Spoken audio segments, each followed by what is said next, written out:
put those two together and you get Eziwanyi, a great woman, or a really good woman, or fantastic, like almost like a Wonder Woman. You know what I'm saying? Just an amazing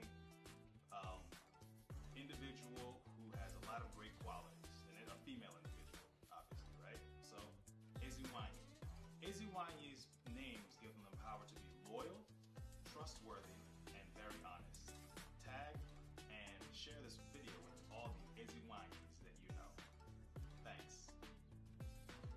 So, let me know what you think. Did I get the translation right? If you speak Igbo too, let me know. Is that a fitting name for her? Feel free to let me know what you think in the comment section below. I'll look forward to hearing what you have to say. So like this video, share it with a friend. Don't forget to subscribe to this YouTube channel and hit the bell notification so you can get a notification